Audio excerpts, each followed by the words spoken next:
Hey everyone, welcome and thanks for visiting Keep Playing Baseball. This 3-minute video gives you a quick overview on college baseball scholarships and the essential information that you need to know. College baseball scholarship rules and regulations are different for each level and each division. The biggest thing you need to know about college baseball scholarships is that college baseball is not a full ride sport. Each level puts a cap on the number of scholarships that each team can offer, and each division has different meanings for what a full ride scholarship means.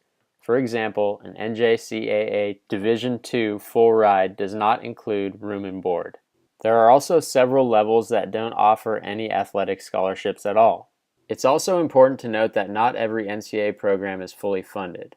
In other words, just because a team is an NCAA Division I participant does not mean that their program allows them to spend 11.7 scholarships on their roster. Because scholarship rules and regulations are different at each level, it's incredibly important to inform yourself as you go through the recruiting process. You'll definitely want to make sure that you understand exactly what your scholarship agreement means. Most scholarships are one-year agreements that are revisited each year. While coaches can't cut scholarship from year to year based on athletic performance, there are ways coaches move scholarships around without breaking the rules. It's likely that your scholarship beyond the next year is not guaranteed. It's also important to understand that a verbal commitment is not a guarantee of a scholarship and not a guarantee of a roster spot.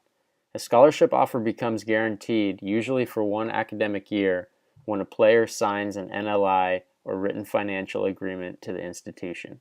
Coaches will often describe scholarship offers to players and parents in terms of a percentage. This percentage is the dollar amount of the offer over the dollar amount of the total cost of attendance. In other words, it's the percentage of a full scholarship that you will receive. Scholarship percentages can often be misleading.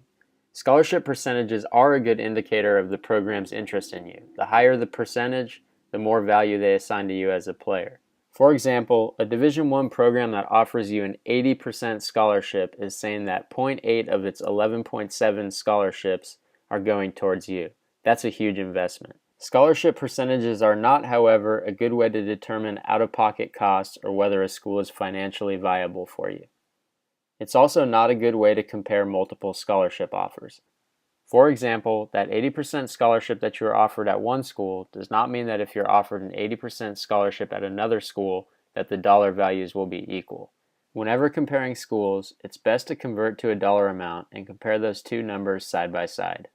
People often wonder if you can combine different kinds of aid. You can absolutely combine baseball scholarship money with academic money or other types of financial aid to make college as affordable as possible. The most important thing to remember is that baseball is not a full ride sport. Grades and test scores always matter, and that's your best way for making college more affordable and expanding your options. If you need more college baseball scholarship resources, come visit us at www.keepplayingbaseball.org or follow us on Twitter @KeepPlayingBB.